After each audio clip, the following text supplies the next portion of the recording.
It's been a little battle zone here for the last 3 months. People have constantly been blocking highways. There are a lot of young children out there that have been pelting stones. They've been injuring people, and they in turn have been hit by security forces. Thousands of arrests have been made to try and destroy this whole challenge of how do you stop pelters.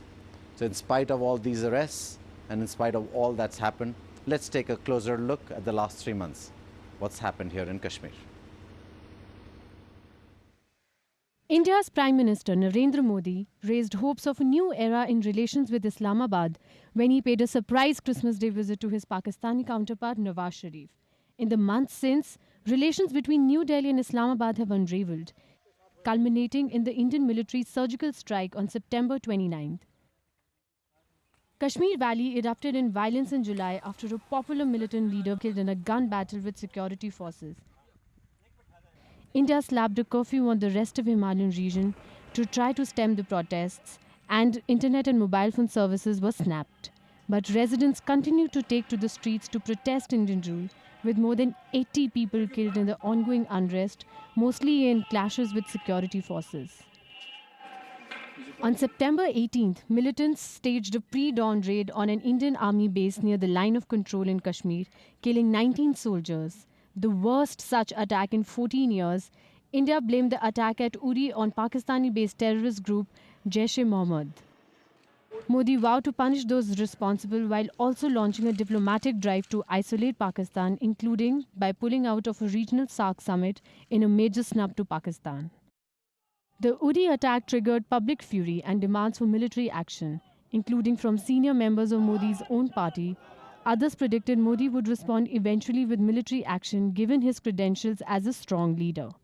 But Modi was left with no choice when Indian Army said it has substantial intelligence of militants preparing to attack Indian towns and cities. India may have also been counting on the fact that Modi enjoys a closer relationship with Washington and other major world powers than his predecessors, and therefore international reaction to India's strike is mostly muted. Bureau Report, WION. Stone pelting as a form of protest has its history in the Palestine. People have used that same in Kashmir. They feel that stone pelting is a peaceful way of their protest, but it's injured hundreds of people. We have to take a closer look at the history of stone pelting in Kashmir. Here is a package by our correspondent ANCHAL VOHRA.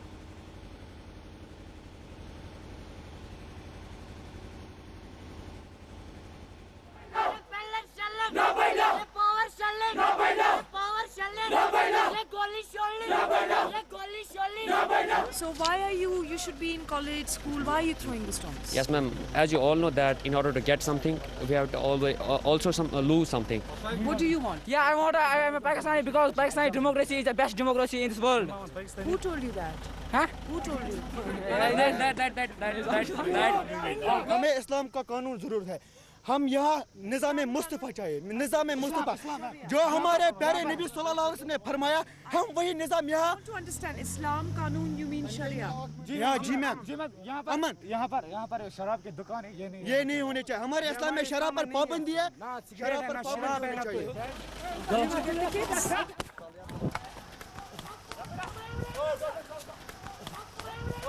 We were talking to some of the stone pelters, and now the security agencies have come in, as you can see, and all of them just ran in that direction. But on my left are these stone pelters, and on my right, the security personnel. Stone pelting is not a new phenomena. Palestinian youth and children were pelting stones between 1936 and 1939 against the British. From December 1987 till the signing of the Oslo Agreement in 1993, large groups of children and youth were involved in it. The Palestinians have also used slingshots and crude bombs. Kashmir's stone pelting history dates back to the summer of 2008, when young men took to the streets to launch violent protests against the continued deployment of Indian security forces. In 2010, the situation spiraled out of control when the alleged fake encounters of 3 youths and the accidental death of a schoolboy during tear gas shelling became flashpoints. A rage quietly building up exploded as the youth fought pitched battles with the men in uniform. We were driving from Srinagar to Handwara, across Sopore, and right after that, stone pelters came in, and this is what they've done to our car. Thankfully, me and my crew, we escaped unhurt. I called upon them, I asked children, we're just journalists, don't do it, but they won't have any of it. Now, we're waiting here for somebody from the Indian Armed Forces to come and rescue us, because that's the only way we can go back. And not just us, because we've come from outside. Even Kashmiris, people here, that lady sitting in the car waiting to be rescued, so an army convoy can come here.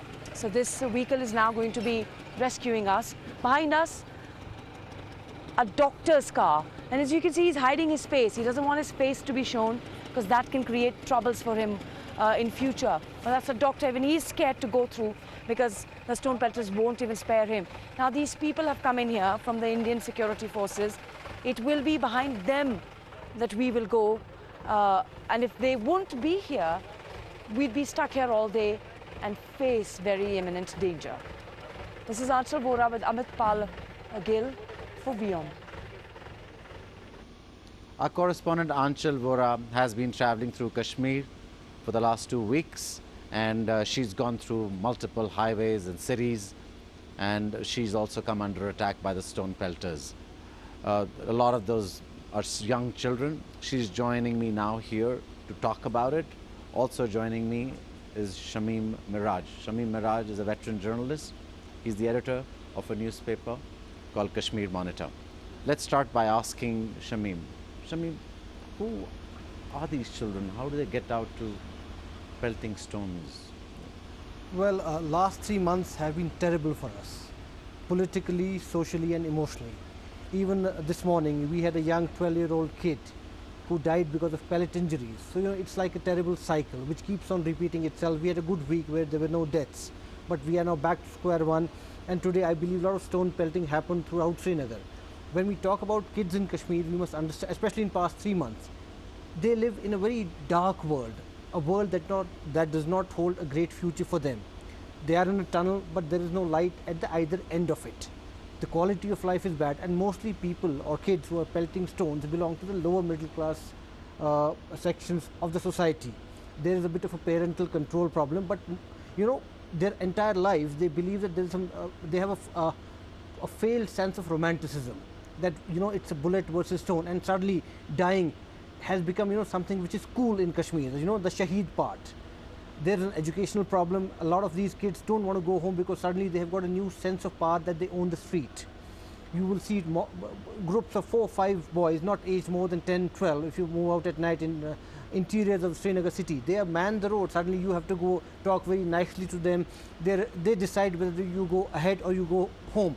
These kids are not ready to concede the street to you. It's parental, it's social, it's a political problem. And again, these kids have no hope with the system, or they don't believe that they have anything left that the system can offer to them.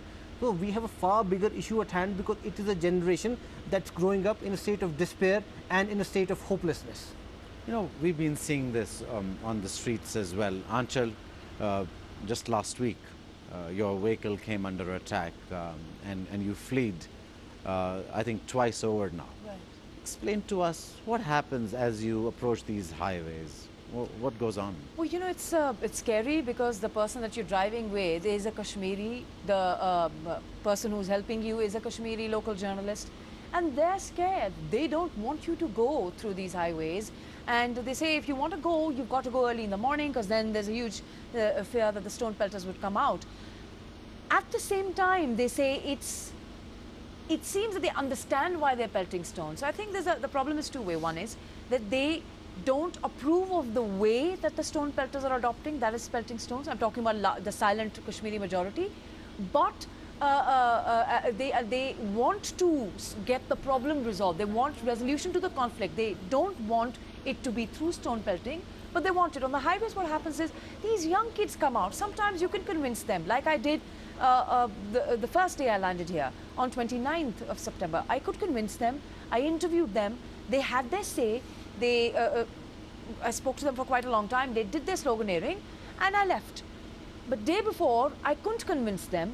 They wouldn't even listen to me. I kept asking them, children, calm down. We're just journalists. But they wouldn't listen to us. They just hit the car, broke our car. And because there was some CRP people, some police personnel around, we basically drove after them and then we drove away. Otherwise, anything could have happened. I don't think these children are really trying to hurt you. They could hurt you. I think they're trying to smash the car. There is anger, but it's also, Rohit, it's also a bit like a sport. Remember, the schools are shut. These 3 months, schools have not been open. There are no cinemas. So what do these kids do if you drive around in the gullies, in the streets? Yeah, they're playing carom board. Or as Shamim said, you know, a group of 4 or 5 kids are sitting and they're sort of ruling the street in that sense. And these are all young kids. So, Anchal, I also saw as you were waiting after your car was smashed, there were a lot of Kashmiri men and women who were waiting. There was also a doctor standing on that road who wanted to cross and wasn't crossing and was waiting for the CRPF security personnel to come. How does this work? Don't these children realize that there's a doctor who's trying to go to a hospital to help somebody, or there are men and women who just want to go on their own path? What's happening? You know, when we were waiting for the Indian Army personnel to come and help us, a Kashmiri lady came, and in Kashmiri she said, which the Kashmiris later translated to me, that why didn't you just drive over these monsters for the nonsense they're creating? So the Kashmiris are the bigger victims of the stone pelting. Suddenly the CRPF, the Security Force of Indian government, and the JKP are as well, the army as well. But the local Kashmiri, because what they're doing is they're hindering their movement. But in the Kashmiri society, I feel there's not enough freedom for even the Kashmiris to say that they don't agree with this form of fighting for their cause. They don't have that freedom. They have to agree. As Shamim was saying, there is that sort of pressure, as it were. There perhaps is a lack in parenting. But all of this, Rohit, is happening in a larger narrative of conflict resolution, also in stone pelting, even, you know, kids dying. So there is that side to it as well, of course. You know, I think trying to understand and preempt what they're doing for what they're doing is still a larger picture. Shamim, but you've been trying to play a positive role. You've been trying to do things so that you can help change the situation a bit. Tell me, as somebody who's a Kashmiri and you've lived, you know, in many other places, how does one work towards a goal like that? How does one bring children back to studying in schools, to, you know, adopting education? Well, it is something which is very difficult at this point of time. The whole debate about opening of schools, I think first thing one has to understand as a parent, I have a young kid too, is the situation conducive for my kid to go to school? I don't think it is. At the moment, it's too fluid, it's too volatile. I mean, I told you this morning we had a kid who died. First of all, I think the focus, the onus on that lies on the government, followed by separatists, that we must provide an atmosphere where the schools can be opened. But the separatists keep releasing these calendars calling for a Bandh every Friday, Friday after Friday. So they've got to, don't you think they've got to stop releasing these calendars? Because when I first landed, I didn't see curfew in most parts of Kashmir, but the Bandh called by the separatists. I don't think they can call off the calendar because now they're also stuck in it. They promise people something that we will achieve X by doing Y. The Y has happened, the X hasn't moved. I mean, for the government of India and for the state government, it is also imperative they give everyone an honorable exit out of it. Otherwise, it's a vicious cycle that will keep on repeating itself. I mean, Gilani is at an age where I don't think he wants to do something for which he will be remembered as a failure. You ought to understand political realities. If we finally expect that after 3 months the calendar will vanish, it won't. As far as schools are concerned, I have confirmed reports of the kids who are studying in the same school. They don't want to take part in exams. They are the ones who pelt stones on the school. At the moment, the debate is not about an exam. Exams can be held in March. Suddenly, the exam is becoming a barometer of normalcy. Why is the government doing it? We can hold exams after winters. In the quest for exams, they are doing date sheet, but students haven't studied, and students doesn't mean upper middle class students. We also have rural Kashmir people who don't have access to tuitions. How will they do 100% syllabus when they've only completed 40% as on 8th of July? So, you know, at one level, everyone needs to take a step back. There has to be sympathy, empathy, and we must come out of problem mode to a resolution mode. And for that, we all need to get our heads together. The biggest problem today is the future of these kids. Again, I said, kids who don't understand A or B are very politically conscious. They know that something is wrong. They don't know exactly what is wrong. These kids have to be given some hope that there is future. Things can be resolved if we sit together. But right now, I think we are in a mode of attrition, a constant conflict. No, when we were discussing earlier, Shamim, you also talked about how the internet on mobiles is banned. You can make phone calls, you can receive phone calls, but mobile internet is banned. And a lot of these children, a lot of people are in today's connected world are used to that.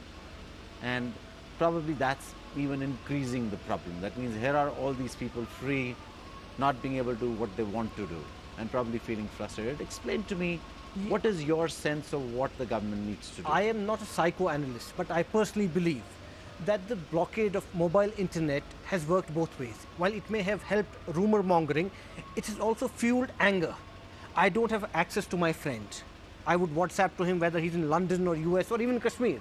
I don't get to do it now. I would see a lot of internet, I would do a lot of YouTube, I may even listen to a lot of music. I don't have that access now. For the parent, his access to his kid was his mobile phone, mostly on prepaid connections. Those connections are banned, so at 24/7 the father or the mother does not have access to the kid. He may be out on the street pelting stones. The father or the mother has no way to communicate to him. But I think internet is not a luxury these days, it's a necessity. Many of these kids in rural Kashmir also need to access their email. They have friends on Facebook, they want to share their thoughts. But in the quest for rumor mongering, I think we have also gone a bit too far. They could have done a 1G or a 2G. You couldn't upload, but at least you could talk. So I personally believe it's a sword that cuts both ways. Yeah, but you know, I have to come in here because I was in Anantnag, Rohit, and I met a lot of people who were very angry and they wanted the resolution to the conflict. And of course, they have every right to talk about it. They've got every right to talk about the presence of the armed forces. And then they said, I didn't ask them a question, they volunteered to say, you know, everything is shut, we're not going to work, we're not doing anything. I said, yeah, but then why aren't you? It's the call that's being given by separatists. Why don't you just go ahead and open your shops? And then they would shut up. They would say, no, you know, and then they wouldn't want to answer that. So my sense everywhere I've been is that when it comes to, and I'm not saying that one should take any sides here, they don't talk against the calls given by the separatists if it's disturbing their lives. They don't talk about it in the open. You go to a shikara wala, his business is shut, but he would say, I don't like the fact that it's shut. So then I ask him, but do you think the separatists should not be giving these calendars? Then he'd be quiet. Well, I can't say anything about that. No, Rohit, in a situation where a sitting MP's house is torched by a mob, who will come up and say, "Bhai, this is wrong"? Again, the state has failed to give a sense of security in a very warped manner. Today, if I see 4 boys sitting when I'm driving home, I may get an anxiety pang. My nearest recourse would be to see a policeman, you know, that patch is safe. So that sense of security, who will want to incite a mob? Not me. I was speaking with a gentleman today, and he said that I've taken a loan of 30 lakh rupees to buy 2 cars, and I'm supposed to pay back that loan to the bank.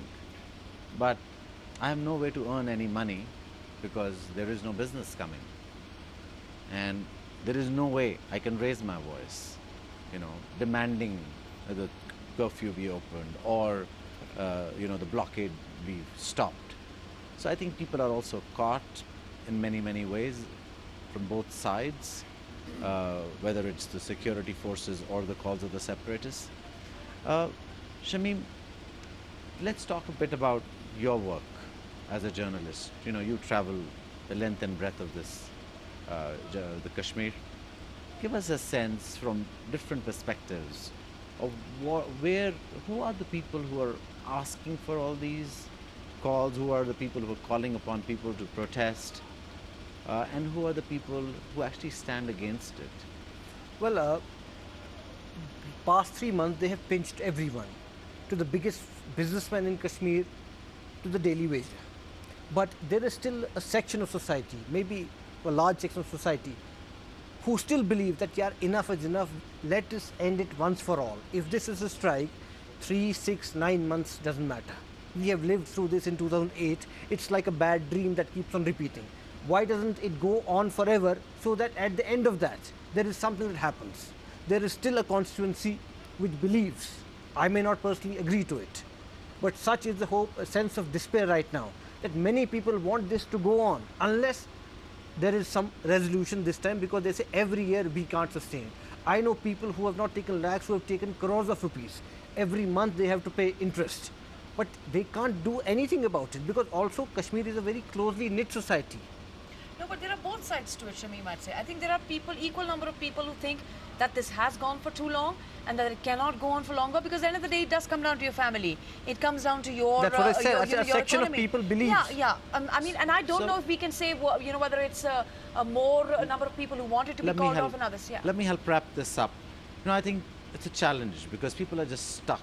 People are caught between, you know, the crossfire, so to say.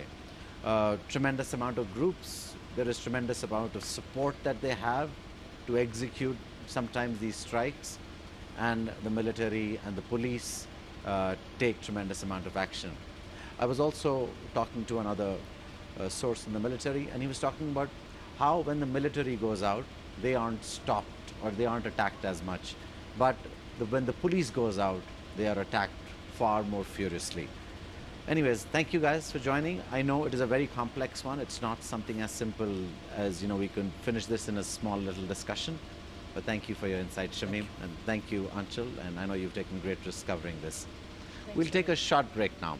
When we return, we're going to take a look at other aspects of this conflict. We're going to take a look at how the economy has been impacted. We're going to take a look at how the Indian Army has responded to the threat.